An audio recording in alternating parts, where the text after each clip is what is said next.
बिस्मिल्लाहिर्रहमानिर्रहीम। अस्सलाम वालेकुम नाज़रीन, मैं हूं आसिम नसीर और आप देख रहे हैं हमारा यूट्यूब चैनल आसिम सीरीज। नाज़रीन, हमारे साथ मौजूद हैं सैयद मुसव्वर अली ज़ंजानी साहब। अस्सलाम वालेकुम सर, क्या हाल है, कैसे हैं आप? वालेकुम अस्सलाम। मैं बिल्कुल ठीक हूँ। आसिम, आप खैरियत से हैं?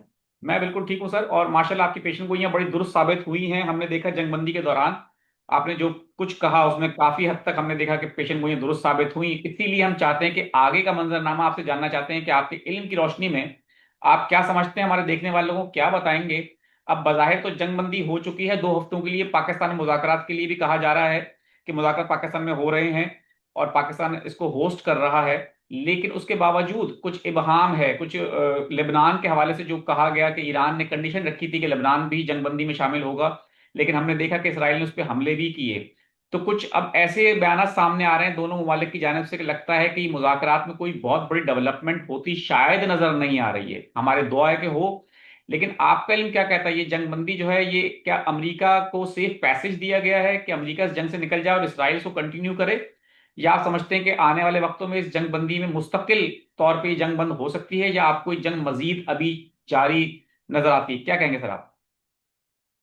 बहुत शुक्रिया आसिम आपकी। सबसे पहले तो ऑब्वियसली जो प्रेडिक्शंस पूरी हुई हैं वो अल्लाह ताला का फजलो करम है, बगैर अल्लाह के हुक्म के या बगैर अल्लाह की अता के। ऑब्वियसली मेरी तो कोई हैसियत नहीं है कि मैं कोई भी चीज़ प्रेडिक्ट कर सकूं, अनटिल एंड अनलेस जो है अल्लाह इसमें आपका मावनत ना हो तो वो। और कोशिश भी हमेशा ये होती है कि कोई अच्छी बात की जाए, कोई प्रोडक्टिव बात की जाए, कोई अच्छी उम्मीद अफ़ज़ा बात की जाए। अब इसी एतबार से इस वॉर को देखा जाए, इस जंग को देखा जाए, तो एक बहुत इंपॉर्टेंट प्लानिटरी पोज़ीशंस अनकरीब चेंज होने जा रही है। माज़ी में तो जो चीज़ चल रही थी, वो तो 3 अप्रैल को जाके ख़त्म हो गई।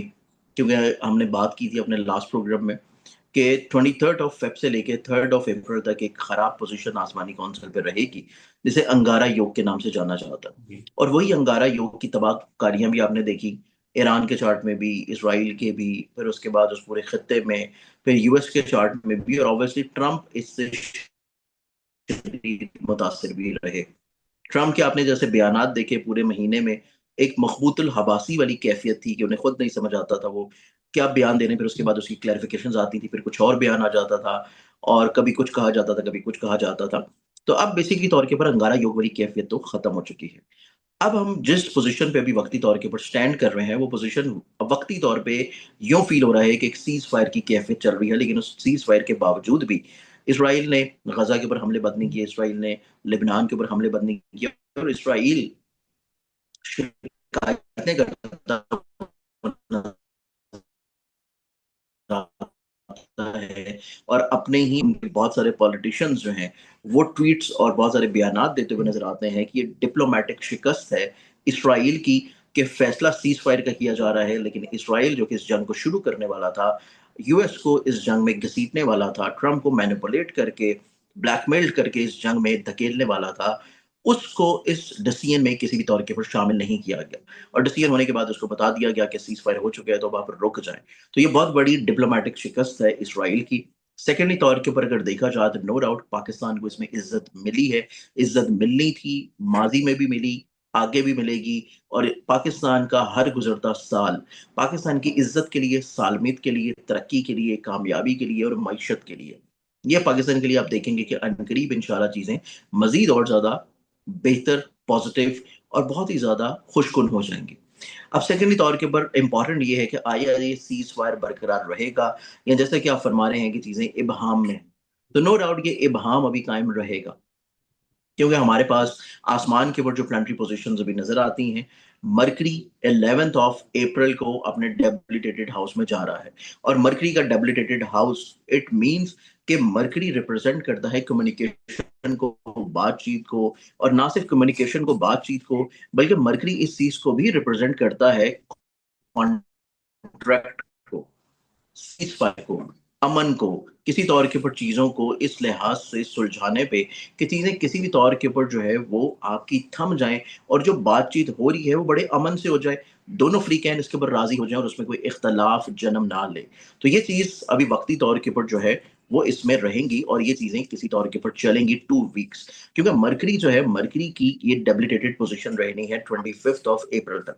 अब 25th ऑफ अप्रैल तक जब मरकरी कमज़ोर रहेगा, वो इस चीज़ को इंडिकेट कर रहा है कि जो 2 हफ्ते का सीज़ फायर है, ये सीज फायर 2 हफ्ते में तो किसी भी तौर के ऊपर चीजें कंट्रोल नहीं होंगी, और बहुत सारे इसमें लूप होल्स रहेंगे। बहुत सारी इसमें क्लॉज ऐसे होंगे जिनको दोनों फ्री कैन जो है वो तस्लीम नहीं करेंगे। और अगर दोनों फ्री कैन तस्लीम करने जा रहे हैं तो तीसरा फ्रीक बीच में कोई ऐसी शरारत जरूर करेगा जिससे अमन खराब होगा। जैसे कि अभी रिसेंटली तौर के ऊपर इसराइल ने लिबनान के ऊपर हमला किया है, और दोबारा से ईरान ने किसी तौर के ऊपर बहरे हम्स को फिर से बंद करने का अंदिया दे दिया, और किसी तौर पे थोड़ा सा पार्शली कर भी दिया है। तो ये चीजें 2 वीक्स में तो रिजॉल्व नहीं होने जा रही।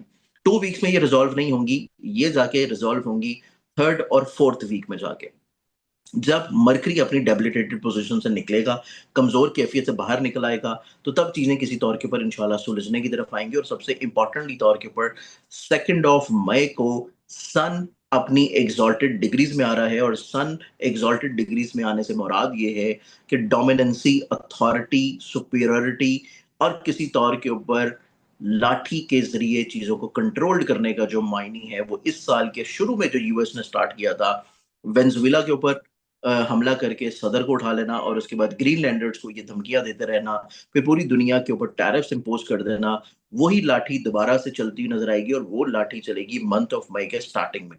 तो इस एतबार से ये जो चीजें जाके आपको थोड़ा सा लंबे अरसे के ऊपर थमती हुई नजर आएंगी, इसमें हतमी शक्ल आपको नजर आएगी मंथ ऑफ मई के फर्स्ट वीक में। उससे पहले चीजें किसी ना किसी तौर के ऊपर मिस क्लैरिफाइड होंगी, मिस कैलकुलेटेड होंगी, और कहीं ना कहीं पे चीजें दोबारा से छोटे छोटे पैमाने के ऊपर हमलों की शक्ल में चलती रहेंगी। मुकम्मल अमन जाके मंथ ऑफ मई से स्टार्ट होगा, और उसमें भी कहीं ना कहीं पे इसराइल फौरी तौर के ऊपर कंट्रोल्ड में नहीं आ पाएगा। क्योंकि इसराइल के चार्ट में देखा जाए तो इसराइल नो डाउट इसमें जो मर्जी आप कह लें, चाहे इसराइल कह रहा हो चाहे अमेरिका कह रहा हो कि हम इस जंग को फातेह अपने आप को करार दे दें, जो मर्जी कर लें, लेकिन पूरी दुनिया को बड़े वाजिया तौर के ऊपर यह पैगाम चला गया है कि ये जंग कौन जीता है, और कौन अपनी सालमियत की जंग जीता है, कौन अपनी अमन और बका की जंग जीता है। और पूरी दुनिया जो है वो इस चीज में तारीफ भी कर रही है कि इस जंग को और पूरी दुनिया को एक अजाब से बचाने में और एटॉमिक हमलों से बचाने में किस मुल्क ने एक किरदार अदा किया है। तो ऑब्वियसली ये चीजें अभी थोड़ा सा चलेंगी, छोटे छोटे पैमाने पे, बहुत बड़े पैमाने पे नहीं, लेकिन छोटे पैमाने पे होंगी। और ये लॉन्ग टर्म जो अमन आएगा इस खत्ते में जाके, वो जाके स्टार्ट होगा मई के फर्स्ट वीक में, और फिर मुकम्मल सुकून आ जाएगा किसी तौर के ऊपर जून ऑनवर्ड्स। लेकिन वो सिर्फ इस खत्ते का सुकून होगा, इस खत्ते का अमन होगा, क्योंकि अभी मजीद अगर हम लोग देखें तो हमारे पास एक और प्लानिटरी पोजीशन चेंज होने जा रही है। और ये प्लानिटरी पोजीशन हमारे पास है मॉडर्न स्कूल ऑफ थॉट के मुताबिक वेस्टर्न एस्ट्रोलॉजी में। वेस्टर्न एस्ट्रोलॉजी में यूरेनस अपना हाउस चेंज करने जा रहा है अप्रोक्सीमेटली कुछ 7 to 8 ईयर्स के बाद, क्योंकि ये हर 8 साल के बाद अपना घर बदलता है, 7 से 8 साल अप्रोक्सीमेटली। और सेकेंडली तौर के ऊपर ये एंटर हो रहा है अब जेमिनाई में।